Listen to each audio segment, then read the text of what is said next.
From the George Ignatieff Theatre at the University of Toronto, the Canadian Broadcasting Corporation presents the 1989 Messi Lectures by Ursula Franklin.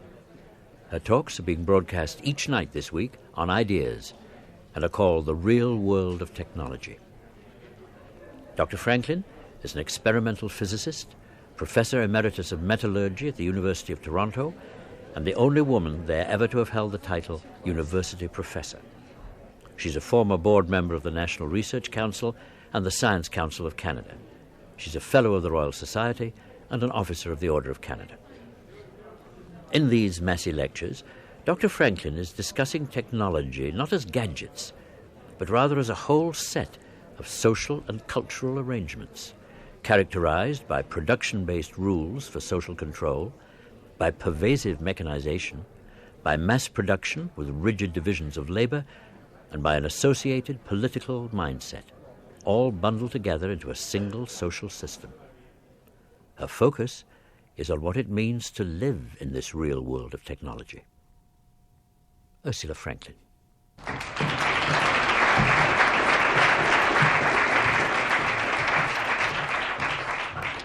Good evening, and thank you again for coming.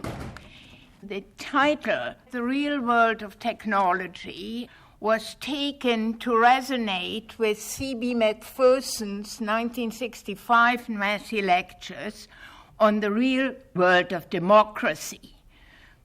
The reason was not only that my own thinking had been much influenced by Macpherson, but also that I wanted to look at technology not as wheels and gears and things that go bump in the night, but I wanted to see technology like democracy in terms of people, how they live together, the structures that are built. Technology is dreams as well as knowledge. It's method as well as product. And so I have distinguished between holistic and prescriptive technologies because I felt it is really very important to understand that prescriptive technologies that are quite old in and of themselves and prior to any machines are ways in which human work is fragmented and in which the task that one person used to carry out is carried out in subtasks by a number of people, and I had tried to explain in the first lecture that putting people into a very prescriptive mode in which they have no latitude for judgment and decision-making begins to be an acculturation to external control, external authority, to obeying, and to what I said was a seedbed for a culture of conformity. I had talked quite a bit last time about the infrastructures, the sort of things that the public purse had to put into place, things like railways, communication, distribution, particularly distribution of electricity, so that in fact the technologies could develop and be used. And I tried to point out to what extent, after the Industrial Revolution, a link between government and technology was established that was close, that was intimate, and that brought about a feeling that it was naturally an obligation of government, that is, the public purse and our taxes, to be used and spent for the advancement of technology through particular infrastructures. And I want to begin on that building block to say that these public planning and public resource allocations that provided the infrastructures have gone to a point that this is considered normal and natural, and very few people question it. It has become a part of the culture of the real world of technology. And these infrastructures indeed have gone well beyond rail and road, airport and power grids. They include financial and tax structures, information networks, government-sponsored research and development on behalf of the spread of technology. And all these infrastructures could have been designed differently had the first design priority been human development rather than technological development. And I want to at that point stress that many, if not most, technological systems are essentially anti-people.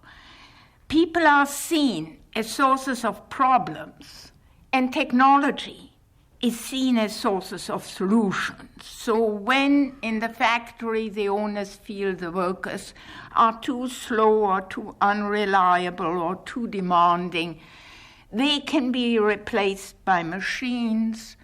When students may not be competent in math, it is computers that the school purchases rather than extra teachers' time and extra human help. And when security agencies in this country feel that Canadian citizens harbor thoughts and might contemplate actions that the state doesn't like, they don't come to these citizens to discuss their grievances or alternate thoughts openly and on a basis of equality, but rather telephones are tapped or files are assembled by purely technological means. And I say that with some feeling because I've been on the receiving end of some of that. And the notion that maybe technology constitute a source of problems and grievances, and people might be looked upon as a source of solutions, has very rarely entered public policy and even public consciousness. Now, among all the infrastructures that support particular technologies and their industry, the infrastructures that support the preparations for war and violence are particularly powerful and particularly deeply entrenched. And you note that I do not use the word defense. This is quite deliberate, because if defense, in the sense of maintaining territory and authority, had been the main priority of a country, then other structures with other contents would have been developed in Canada and in the rest of the world, at least during the past 40 years. And there was no shortage of suggestions for these alternate structures of defense, be they based on civilian defense or what one calls defensive defense, which involve a very different mix of military equipment and quite different international channels of communication. This, we know, has not happened. But in terms of infrastructures, the military procurement path works in a particularly simple and straightforward way. The state develops and articulates the need. The state provides the resources for development and production. The state guarantees the final payment and profit. And in the meantime, the state provides financial guarantees in terms of loan or research contracts. All this is carried out today in Canada in a complicated, not to say bizarre, framework of contracts and offsets that exists in order to link that infrastructure into other government needs, such as regional development, industrial incentive, patronage, etc. Now, you may say that all is old hat. After all, Galileo was employed in Padua to teach people about military fortification. That's true. That's quite true that has always been a close link between the civilian and the military arm of power. But the modern practices are much broader and have additional dimensions to their activities, and I want to touch on two of those. One is what Anatole Rappaport, the chair of this university's Peace Studies program, calls a technological imperative. In simple terms, it says, whatever can be done by technical means will be done. And in the military milieu, unconstrained by economic considerations or common sense, one finds a tempting field of opportunity for the practitioners of advanced technology. And they will provide the newest, the most surprising, the most novel application of their expertise, regardless of whether these applications, in fact, address any real situation. That technological imperative can't be quite executed alone because, and this is my second point, once a country has embarked on an arms production system, it falls upon the government to provide the wherewithal for these activities over a long period of time. It can take 10 years between the design and deployment of a weapon system. To keep that technological activity going, public funds have to be expended. To keep the public funds flowing, justifications are needed. And this generates the need for a credible enemy. In the real world of technology that I'm talking about, there are then two tasks for the state if a government wishes to use arms production as an infrastructure for the advancement of technology. The state has to guarantee the flow of money, and the state has to guarantee a long-time credible enemy. Because without that credible enemy, to justify the outlay of public funds, one would not have a situation that would be ongoing over the period of time that technology requires to ripen and bring profit. And this, of course, has a very real effect on people in the peace movement who say, we want to do something else. And your own government steadfastly sits there with a closed door and a closed mind until you realize this isn't that they are noodle-brained. It is they need an enemy in order to keep the technological structure that supports their high-tech development. And so there is that need for a credible enemy, because the enemy has to be credible. The enemy must be cunning, threatening, and just barely beatable by the most ingenious and heroic technologies. Now, it will be very interesting to see what's going to happen now in the current situation with the Soviet Union and the USA. And I would venture that the social and political needs for an enemy are so deeply entrenched in the real world of technology as we know it today, that new enemies will quickly appear. That would assure that the infrastructures can be maintained, and I'm personally very concerned that the war machine will turn inwards, as it already has done in China, and that one has to realize that, after all, the enemy need not be either a foreign government or a foreign national.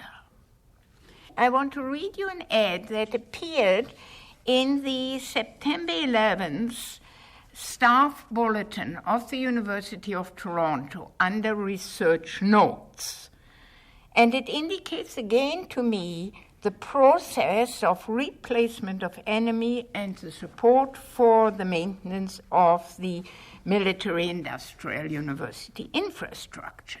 The ad reads as follows: National Research Council of Canada.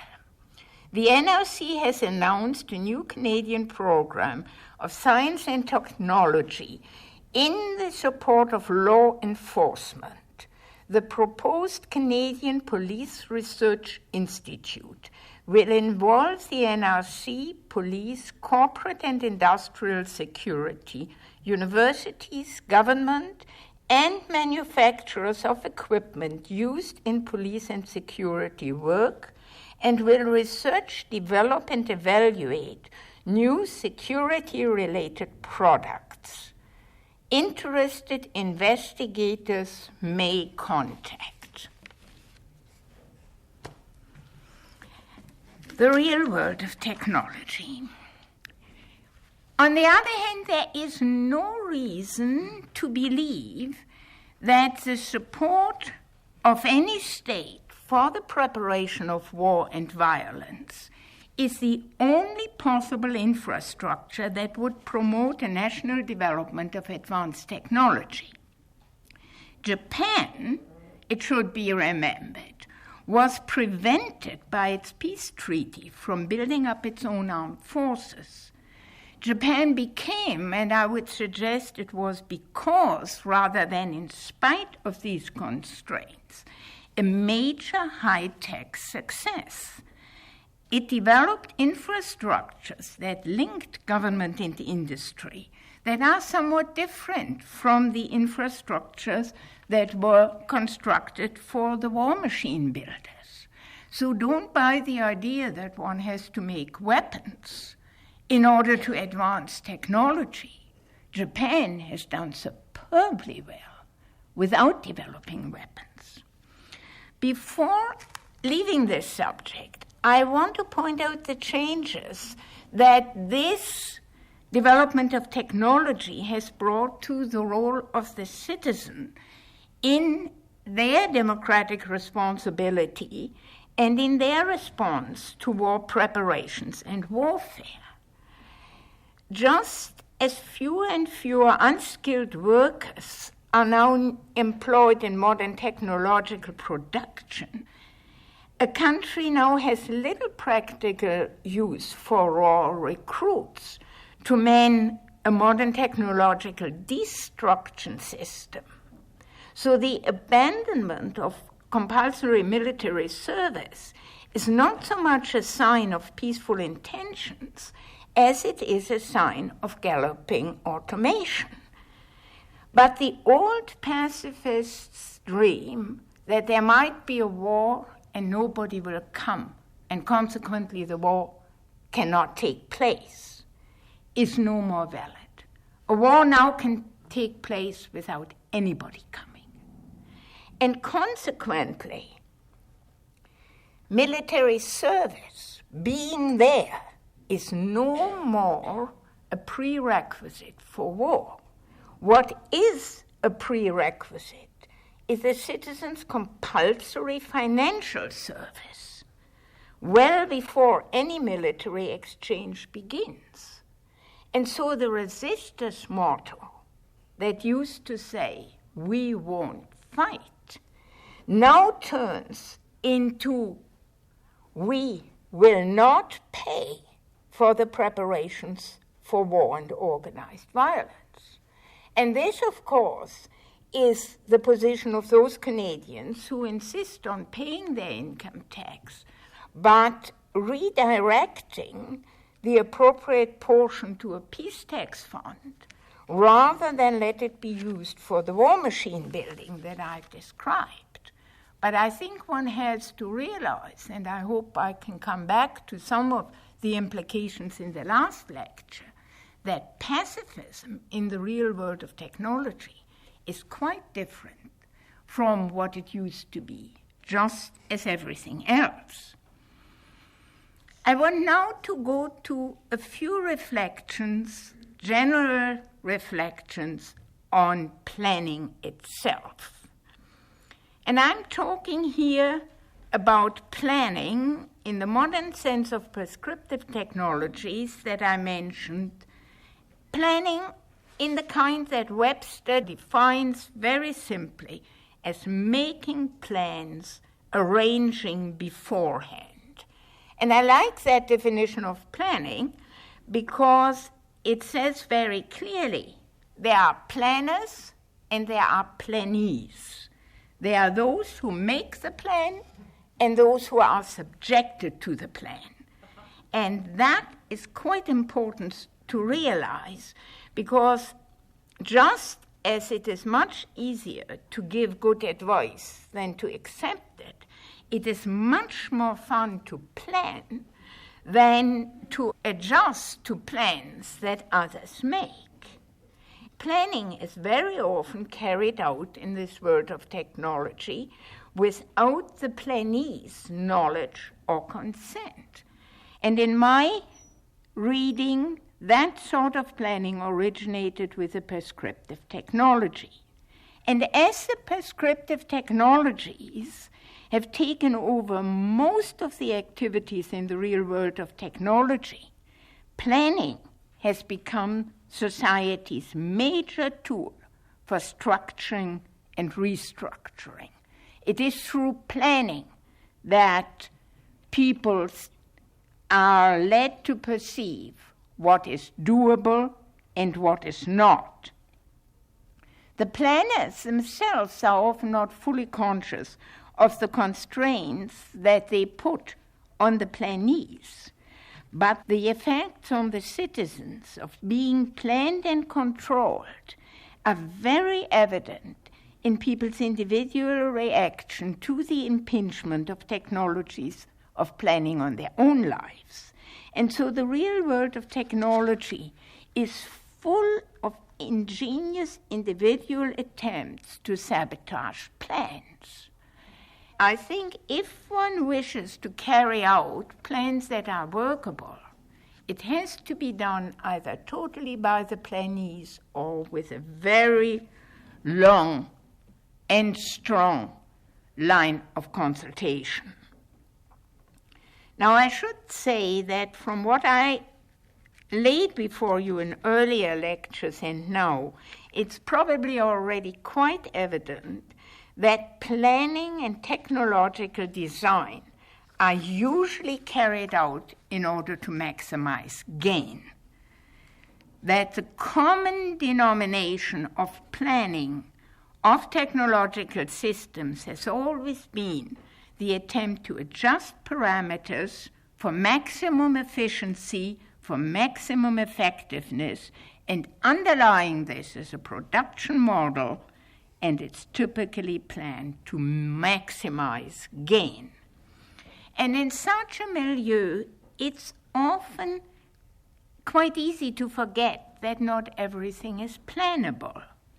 Actually, most things that ought to be described appropriately through a growth rather than a production model, and that means the activities of all living things, are ultimately unplannable.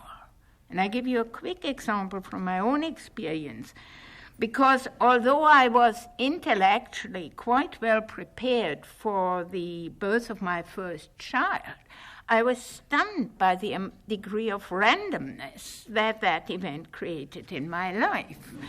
And it took me a bit to understand that it was pointless to plan in the way I used to plan my days. That didn't mean that I didn't plan or prearrange, but I needed quite different planning strategies to deal with the unplannable. Women in particular have over the centuries, if not millennia, developed strategies of planning of that nature, strategies that are not surrender to randomness, but an allotment of time and resources that are based on situational judgments, quite akin to what I described in earlier lectures as a characteristic of holistic technologies. These strategies require knowledge, experience, discernment, and a complete oversight of the situation, and they are different in kind from those of the prescriptive planning. What makes them so different is that the context is taken seriously. These strategies are aimed, more often than not, at minimizing disaster rather than maximizing gain. And I don't have to give you a lot of examples, there are some very nice historical ones of redistributive societies among the Incas and the Chinese, where the government would buy grain in good years and distribute grain during poor harvests. But even on a very daily basis, you know that what these are, and we run an international conference on archaeometry about 2 years ago that was largely run by women, and on the day it opened, 3 of us had come with a box of aspirin, a box of Band-Aid, and the phone number of our own doctor. And so there are strategies of minimizing disaster. Berit Aas, who is a well-known Norwegian sociologist and feminist, has very well described in an article on women's culture the difference in these strategies. She sees the modern planning as part of a strategy of maximizing gain, and the techniques of coping as central to all strategies of minimizing disaster. And again, the crucial distinction is the place of context.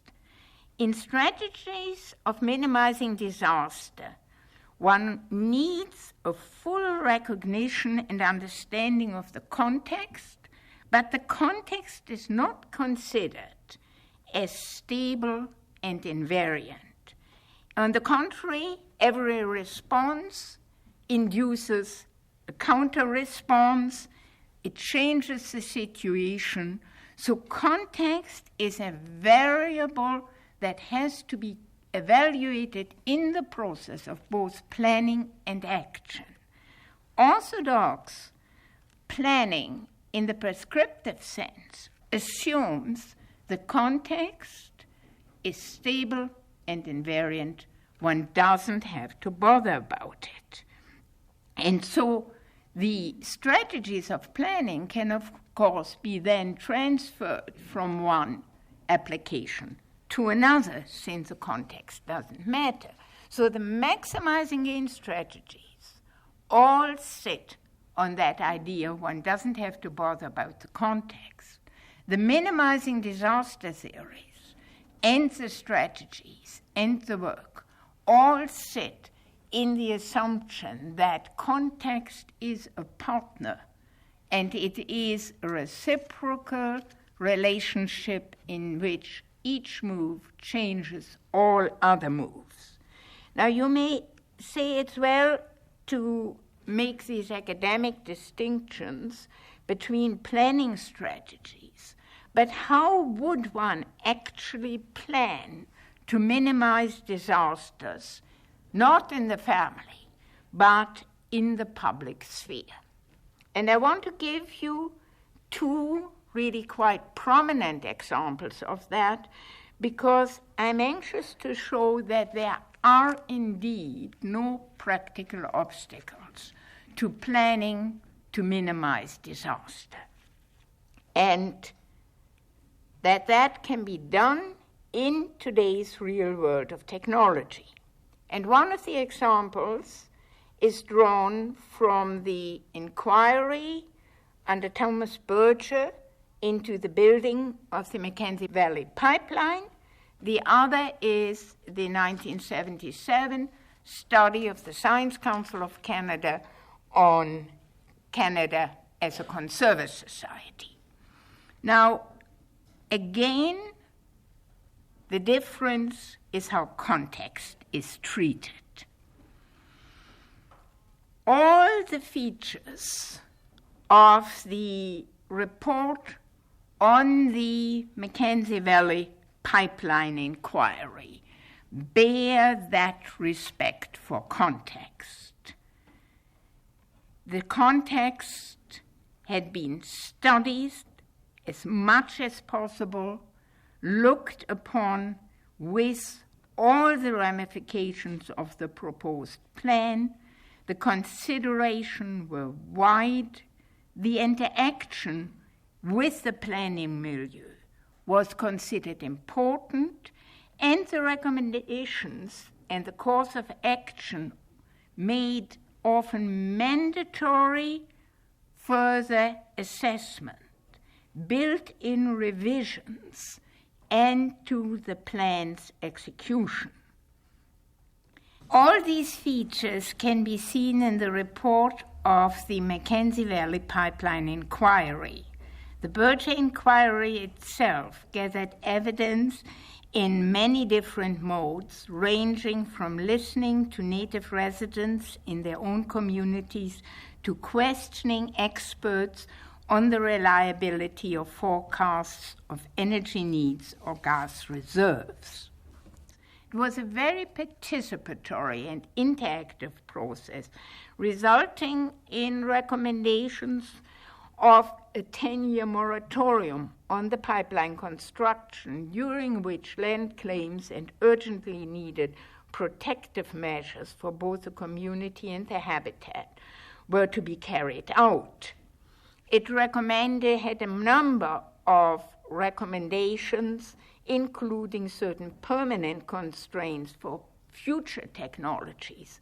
But it showed that one could develop a workable plan to proceed with development while minimizing potential harm.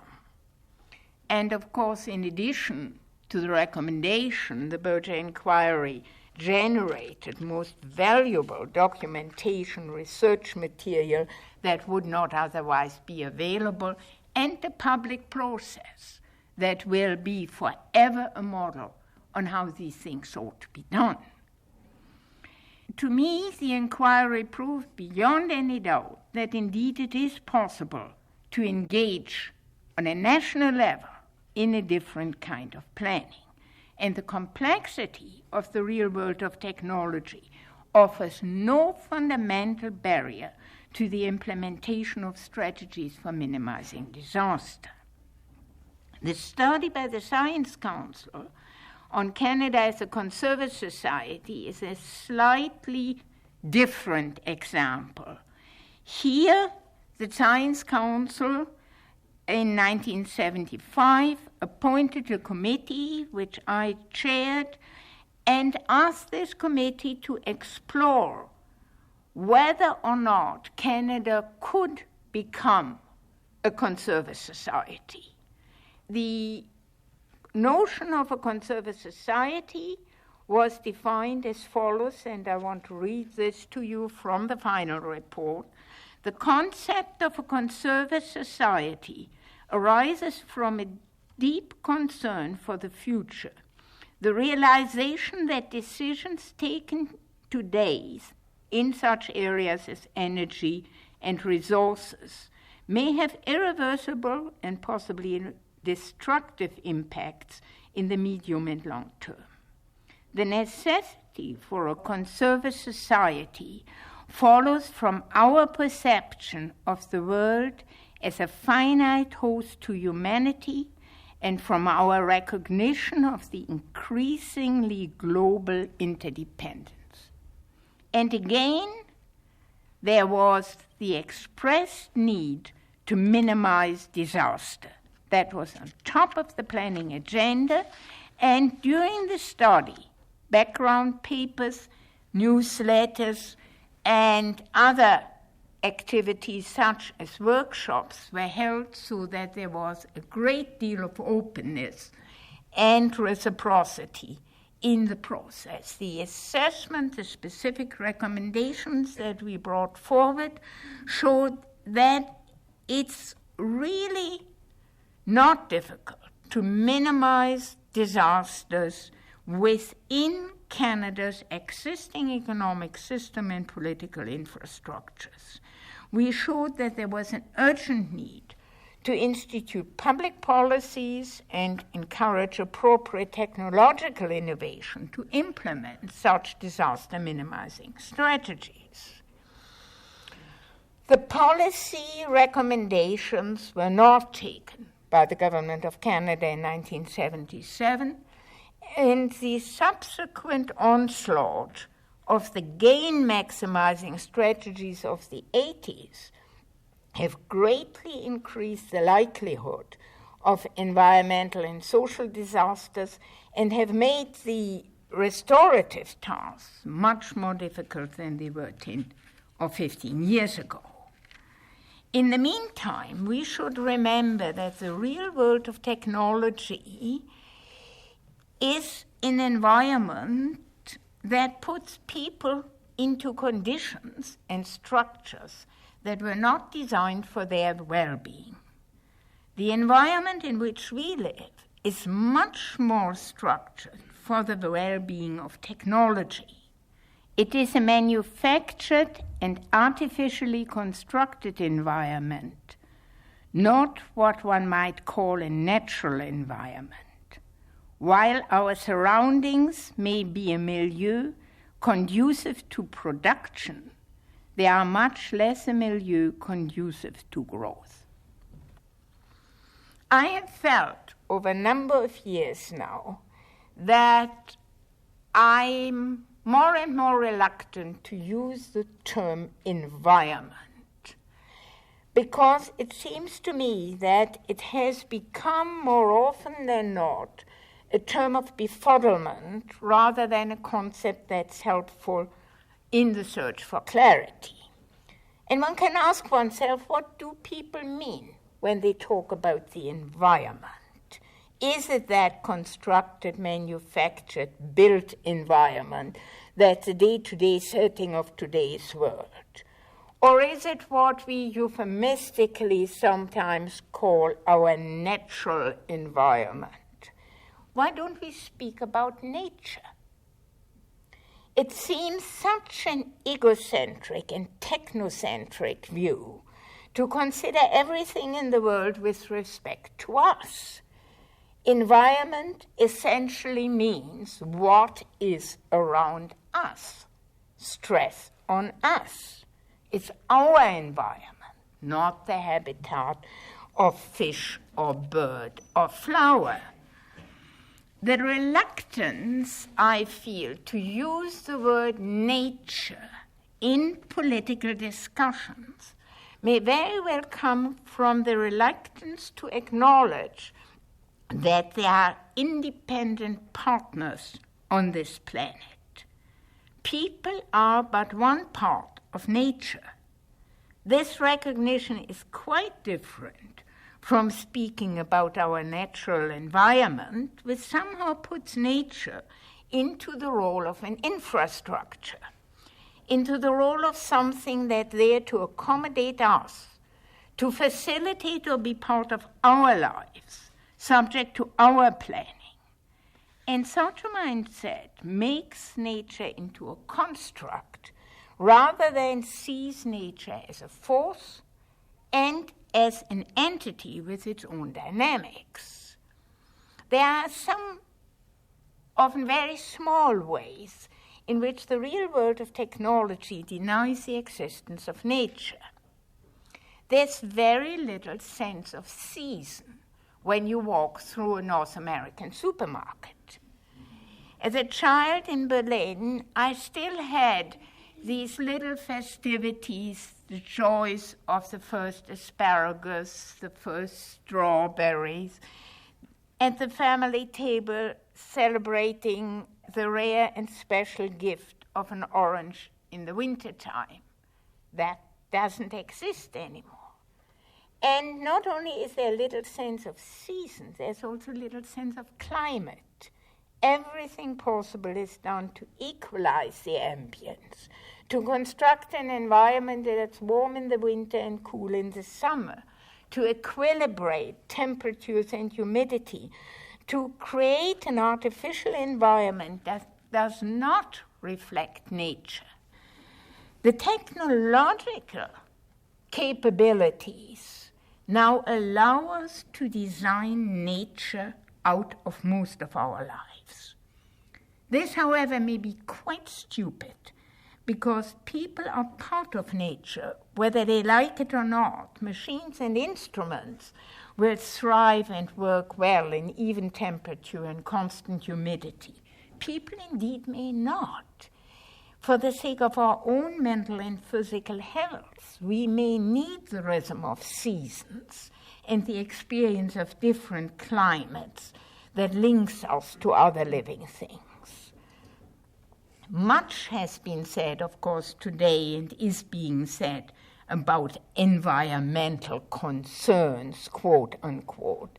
And in no way I wish to deny the urgent task of cleaning up the environment, as it's so often phrased. But I would like to stress here that there is also an urgent task of cleaning up a technocentric and egocentric mindset to get rid of the notion that nature is just one more infrastructure to be adjusted, that this is a doable task which the world just happened to have overlooked at this point.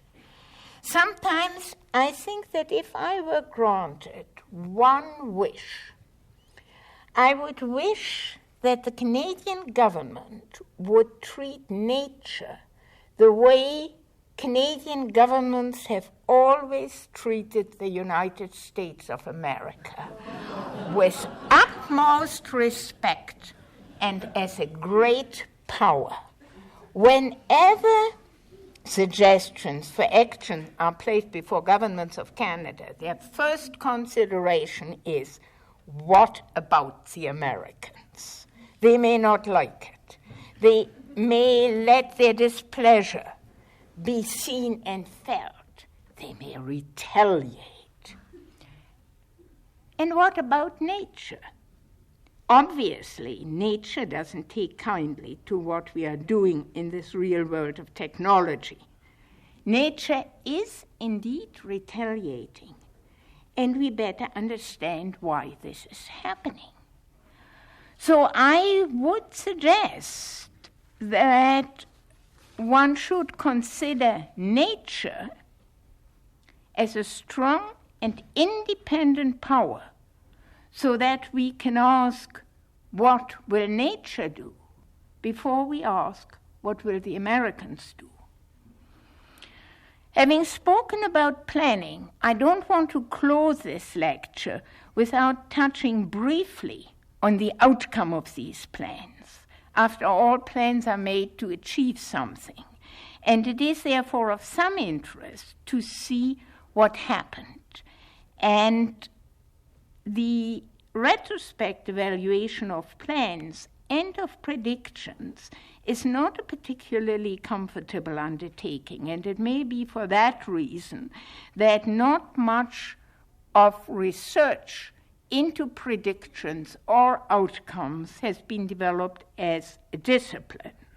One would think that one could learn a great deal from the study why well-laid plans and well-considered predictions were often so totally out of whack.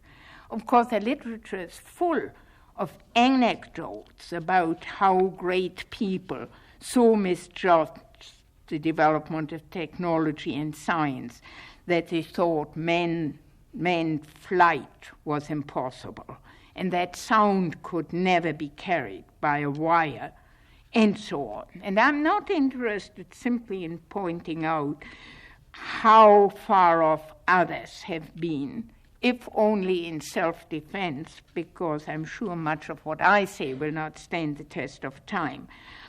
What I am interested in are reasonably short-range predictions that didn't come true. And they often didn't come true because of a total misunderstanding and misjudgment of context. And this serves to me as a reminder that any possible approach of forecasting the impact of technology, which we have to do, and the future of technology, must involve the experience and the views of the plannees, of those who have to live with the technology, rather than only those who design them. I want to stress the magnitude of the human contribution, both for good or for ill, in the real world of technology. When I mentioned earlier the need to look at technology in context, I wanted to stress that that context is nature and people, and where so many predictions turn wrong is when the context is considered as a passive medium and not as a dynamic counterpart. Electrical engineers often speak about inductive coupling. And inductive coupling means that a changing field produces a current which may introduce a countercurrent that may counteract the initial force that produced something. Change produces change, and often in different dimensions and magnitudes. And I think one of the things that I see, whether it is the infrastructures for war, whether it is the look at nature as if it were a manageable, non-external force, is that enormous discounting of the capability, the potential, and the power of human beings, and how people respond individually and collectively, as well as the response of nature, is so underrated that all our planning, however sophisticated, suffers from that. Now, it is my firm opinion that it is the planning strategies for minimizing disaster that will give us the techniques, the skills, the instruments to bring those elements that are human and that are universal into processes that are designed to mediate technology. I've kept you longer than I should, and I thank you for your attention.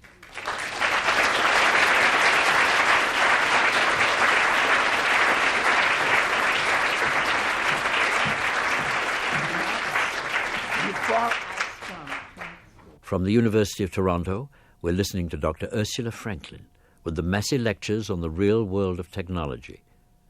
Each of Dr. Franklin's talks was followed by questions from the audience.